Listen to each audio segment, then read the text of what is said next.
my name is Riley Smith, and I'm the voice actor for the Velveteen Rabbit in Theater NDSU's upcoming production of The Velveteen Rabbit, a radio play. The show is available November 7th through the 27th, and you can get tickets now at ndsu.showware.com. But we have a special little treat for you tonight. I will be doing a reading of the book of The Velveteen Rabbit by Margery Williams. Let's get started.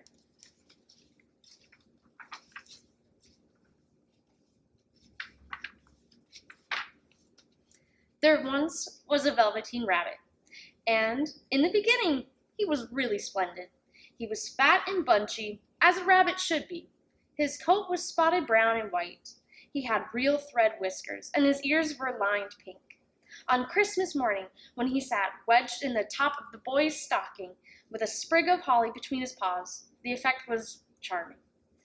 There were other things in the stocking, nuts and oranges, and a toy engine, and chocolate almonds, and a clockwork mouse. But the rabbit was quite the best of all.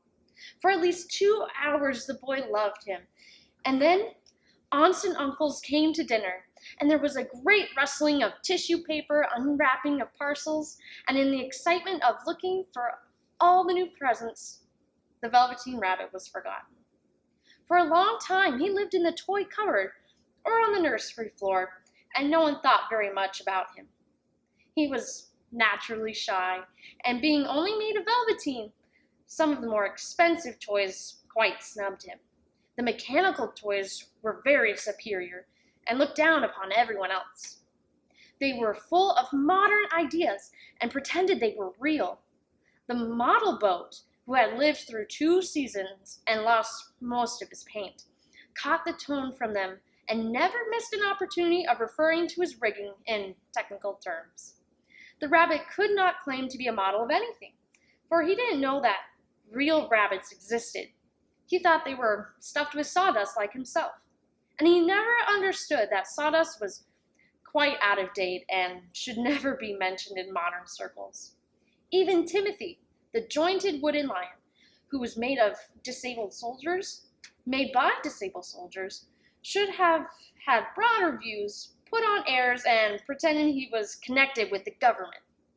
Between them all, the poor little rabbit was made to feel himself very insignificant and commonplace. And the only person who was kind to him at all was the skin horse. The skin horse had lived longer in the nursery than any of the others. He was so old that his brown coat was bald in patches and showed the seams underneath, and most of the hairs in his tail had been pulled out to string bead necklaces. He was wise, for he had seen a long succession of mechanical toys arrive to boast and swagger, and by break their mainsprings and pass away. And he knew that they were only toys and would never turn into anything else. For nursery magic is very strange and wonderful, and only those playthings that are old and wise and experienced like the skin horse understand anything about it. "What is real?" asked the rabbit one day, when they were lying side by side near the nursery fender before Nana came to tidy the room. "Does it mean having things that buzz inside you or stick out handle?" "Real isn't how you are made," said the skin horse. "It's a thing that happens to you. When a child loves you for a long, long time, not just to play with, but really loves you, then you become real." "Does it hurt?" asked the rabbit. "Sometimes," said the skin horse, for he was always truthful. "When you are real, you don't mind being hurt." "Does it happen all at once, like being wound up?" he asked, "or bit by bit?" "It doesn't happen all at once," said the skin horse. "You become. It takes a long time. That's why it doesn't happen often to people who break easy or have sharp edges or who have to be carefully kept. Generally, by the time you are real, most of your hair has been loved off and your eyes drop out and you get loose in the joints and very shabby. But these things don't matter at all, because once you are real, you can't be ugly, except to people who don't understand." "I suppose you are real?" said the rabbit. And then he wished he had not said it, for he thought the Skin Horse might be sensitive. But the Skin Horse only smiled. "The boy's uncle made me real," he said. "That was a great many years ago. But once you're real, you can't become unreal again. It lasts for always." The rabbit sighed. He thought it would be a long time before this magic called real happened to him. He longed to become real, to know what it felt like. And yet the idea of growing shabby and losing his eyes and whiskers was rather sad. He wished that he could become it without these uncomfortable things happening to him. There was a person called Nana who ruled the nursery. Sometimes she took no notice of the playthings lying about, and sometimes, for no reason whatsoever, she went swooping about like a great wind and hustled them away in the cupboards. She called this tidying things up, and the playthings hated it, especially the tin ones. The rabbit didn't mind it so much, for wherever he was thrown, he came down soft. One evening, when the boy was going to bed, he couldn't find the china dog that he always slept with. Nana was in a hurry, and it was too much trouble to hunt for the china dog at bedtime. So she simply looked about her, and seeing that the toy cupboard door stood open, she made her swoop. "Here," she said, "take your old bunny. He'll do to sleep with you." And she dragged the rabbit out by one ear and put him into the boy's arms. That night, and for many nights after, the Velveteen Rabbit slept in the boy's bed. At first he found it rather uncomfortable, for the boy hugged him very tight, and sometimes he rolled over on him, and sometimes he pushed him so far under the pillow that the rabbit could scarcely breathe. And he missed, too, those long moonlit hours in the nursery, when all the house was silent, and his talks with the Skin Horse. But very soon he grew to like it, for the boy used to talk to him, and it made nice tunnels for him and under the bedclothes. And then, he said, were like the burrows that the real rabbits lived in. And they had splendid games together in whispers when Nana had gone away to her supper and left the nightlight burning on the mantelpiece. And when the boy dropped off to sleep, the rabbit would snuggle down close under his warm little chin and dream, with the boy's hands clasped close around him all night long. And so time went on, and the little rabbit was very happy, so happy that he never noticed how his beautiful velveteen fur was getting shabbier and shabbier, and his tail had come off a little bit, and all the pink had been rubbed off his nose where the boy had kissed him. Spring came, and they had long days in the garden, for wherever the boy went, the rabbit went with too. He had rides in the wheelbarrow and picnics on the grass, and had fun in lovely fairy huts built for him under the raspberry canes behind the flower border. And once, when the boy was called away suddenly to go out for tea, the rabbit was left out on the lawn, long until after dusk, and Nana had to come and look for him with a candle because the boy couldn't go to sleep unless he was there. He was wet through the dew and quite earthy from diving into the burrows the boy made for him in the flower bed, and Nana grumbled as she rubbed him off with a corner of her apron. "You must have your old bunny," she said. "Fancy all that fuss for a toy." The boy sat up in bed and stretched out his hands. "Give me my bunny," he said. "You mustn't say that. He isn't a toy. He's real." When the little rabbit heard that, he was happy, for he knew that what the Skin Horse had said had come true at last. The nursery magic had happened to him, and he was a toy no longer. He was real. The boy himself had said it. That night he was almost too happy to sleep, and so much love stirred in his little sawdust heart that it almost burst. And in his boot-button eyes, that long ago lost their polish, there came a look of wisdom and beauty, so that even Nana noticed in the next morning when she picked him up and said, "I declare if that old bunny hasn't got quite a knowing expression." That was a wonderful summer. Near the house where they lived, there was a wood, and in the long June evenings, the boy liked to go there after tea to play. He took the Velveteen Rabbit with him, and before he wandered off to pick flowers or play amongst the trees, he always made the rabbit a little nest somewhere cozy in the bracken, where he would be quite cozy, for he was a kind-hearted little boy, and he liked the bunny to be comfortable. One evening, while the rabbit was lying there alone, watching the ants that ran to and fro between his velvet paws in the grass, he saw two strange beings creep out of the tall bracken near him. They were rabbits like himself, but quite furry and brand new. They must have been very well made, for their seams didn't show at all, and they changed shape in a queer way when they moved. One minute they were long and thin, and the next minute fat and bunchy, instead of always staying the same, like he did. Their feet patted softly on the ground, and they crept quietly close to him, twitching their noses, while the rabbit stared hard to see where the clockwork stuck out, for he knew that people who jump generally have something to wind them up, but he couldn't see it. They were a new kind of rabbit altogether. They stared at him, and the little rabbit stared back, and all the time their noses twitched. "Why don't you get up and play with us?" one of them asked. "I don't feel like it," said the rabbit, for he didn't want to explain that he had no clockwork.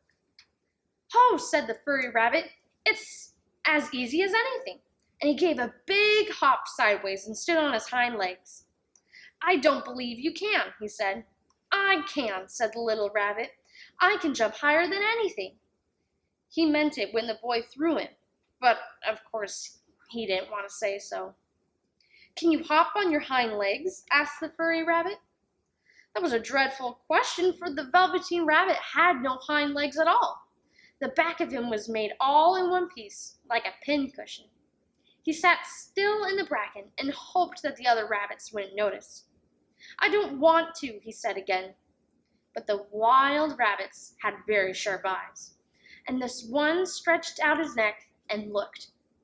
"He hasn't got any hind legs," he called out. "Fancy a rabbit without any hind legs!" And he began to laugh. "I have," cried the little rabbit. "I've got hind legs. I'm sitting on them." "Then stretch them out and show me, like this," said the wild rabbit. He began to whirl and round and dance till the little rabbit got quite dizzy. "I don't feel like dancing," he said. "I'd rather sit still." But all the while he was longing to dance, for a funny new feeling tickled and ran through him, and he felt he would give anything in the world to be able to jump around like those rabbits did. The strange rabbit stopped dancing and came quite close. He came so close this time that his long whiskers brushed the Velveteen Rabbit's ear, and then he wrinkled his nose suddenly and flattened his ears and jumped backwards. "He doesn't smell right," he exclaimed. "He isn't a real rabbit. He isn't real at all." "I am real," said the little rabbit. "I'm real. The boy said so." And he nearly began to cry. Just then there was a sound of footsteps, and the boy ran past near them, and with a stamp of feet and a flash of white tails, the two strange rabbits disappeared. "Come back and play with me," called the little rabbit. "Oh, do come back. I know I'm real." But there was no answer. Only the little ants ran to and fro, and the bracken swayed gently where the two strangers had passed. The Velveteen Rabbit was all alone. "Oh dear," he thought. "Why did they run away like that? Why couldn't they stop and talk to me?" For a long time he lay very still, watching the bracken, and hoping they would come back. But they never returned, and presently the sun sank lower, and a little white moth fluttered out, and the boy came and carried him home.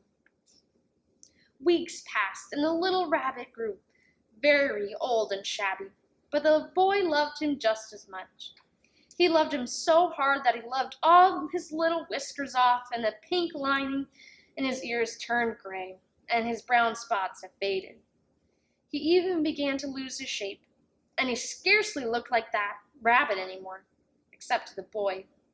To him he was always beautiful, and that was all that the little rabbit cared about. He didn't mind how he looked to other people, because the nursery magic had made him real. And when you are real, Shabbiness doesn't matter. And then, one day, the boy was ill. His face grew flushed, and he talked in his sleep, and his little body was so hot that it burned the rabbit when he held him close. Strange people came and went in the nursery, and a light burned all night. And through it all, the little Velveteen Rabbit lay there, hidden from sight under the bed. And he never stirred, for he was afraid that if they found him, someone might take him away, and he knew that the boy needed him. It was a long, weary time, for the boy was too ill to play, and the little rabbit found it rather dull with nothing to do all day. But he snuggled down patiently and looked forward to the time when the boy should be well again, and they would go out in the garden amongst the flowers and the butterflies and play splendid games in the raspberry thicket like they used to. All sorts of delightful things he had planned, and while the boy lay half asleep, he crept up close to the pillow and whispered his plans into his ear. And presently, the fever turned, and the boy got better, and he was able to sit up in bed and look at picture books while the little rabbit cuddled close at his side. And one day, they let him get up and dress. It was a bright, sunny morning, and the windows stood wide open.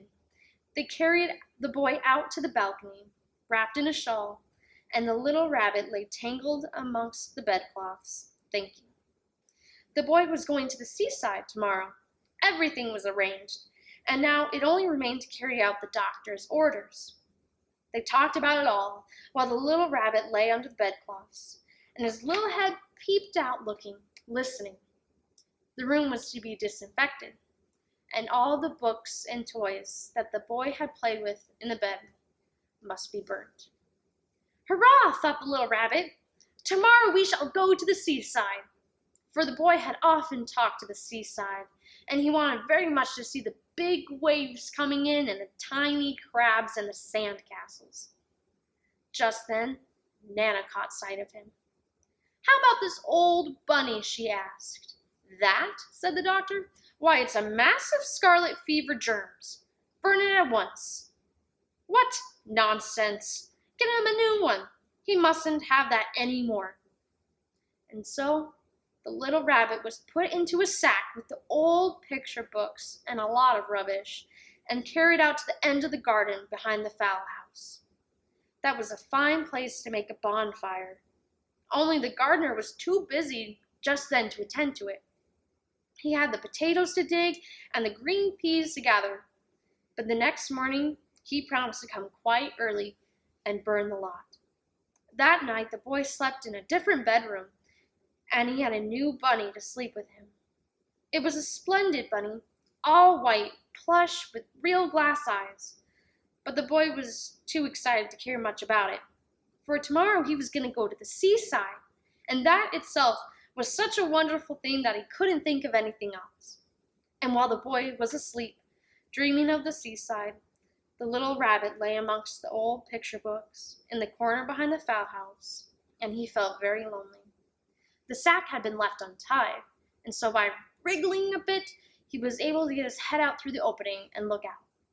He was shivering a little, for he had always been used to sleeping in a proper bed, and by this time his coat had worn so thin from the hugging that it was no longer any protection for him.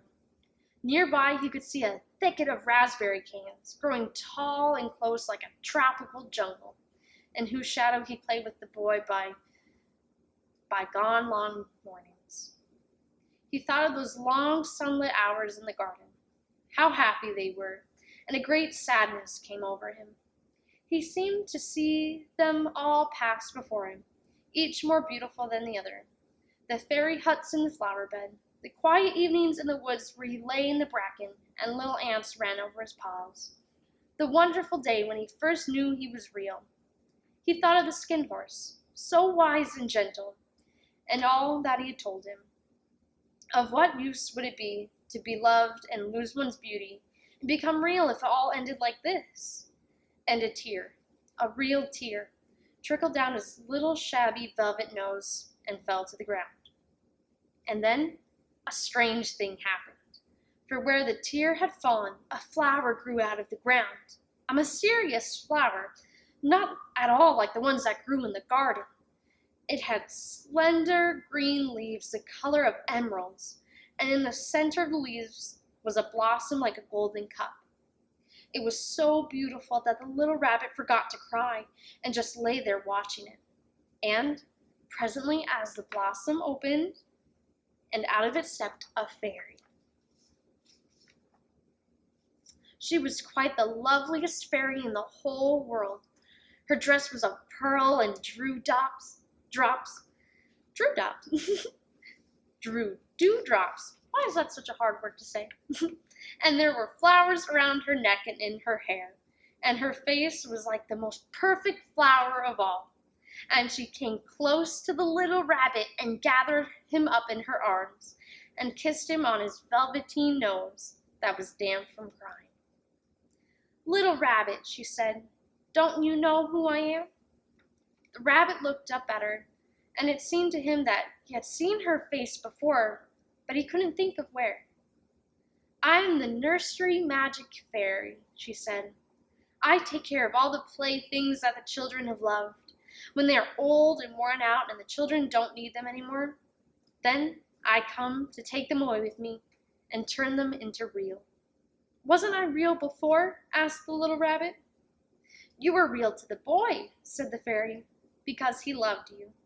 Now you shall be real to everyone." And she held the little rabbit close in her arms and flew him into the wood. It was light now, for the moon had risen.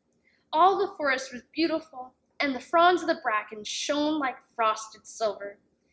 In the open glade between the tree trunks, the wild rabbits danced with their shadows on the velvet grass. But when they saw the fairy, they all stopped dancing and stood around in a ring to stare at her. "I've brought you a new playfellow," said the fairy. "You must be very kind to him and teach him all the things he needs to know about Rabbitland, for he's going to live with you forever and ever." And she kissed the little rabbit again and put him down on the grass. "Run and play, little rabbit," she said. But the little rabbit sat quite still for a moment and never moved. For when he saw all the wild rabbits dancing around him, he suddenly remembered about his hind legs, and he didn't want them to see he was made all in one piece. He didn't know that when the fairy kissed him that last time, she had changed him altogether. And he might have sat there a long time, too shy to move, if just then something hadn't tickled his nose, and before he had thought of what he was doing, he lifted his hind toe to scratch it. And when he found out that he actually had hind legs, instead of dingy velveteen, he had brown fur, soft and shiny. His ears twitched by themselves, and his whiskers were so long that they brushed the grass. He gave one leap, and the joy of using those hind legs was so great that he went springing about the turf on them, jumping sideways and whirling around as the others did. And he grew so excited that when he did finally stop to look for the fairy, she was gone. He was a real rabbit at last, home with the other rabbits. Autumn and winter passed, and in spring, when the days grew warm and sunny, the boy went out to play in the woods behind the house. And while he was playing, 2 rabbits crept out from the bracken and peeped at him. One of them was brown all over, but the other one had strange markings under his fur, as though long ago he had been spotted, and the spots still showed through. And about his soft little nose and his round black eyes there was something familiar, so that the boy thought to himself, "Why, he looks just like my old bunny that was lost when I had scarlet fever." But he never knew that it was really his own bunny, come back to look at the child who had first helped him to be real. The end. Thank you guys so much for listening, and I hope you get tickets to listen to the show, The Velveteen Rabbit, a radio play running November 7th through the 27th. Hear you guys soon.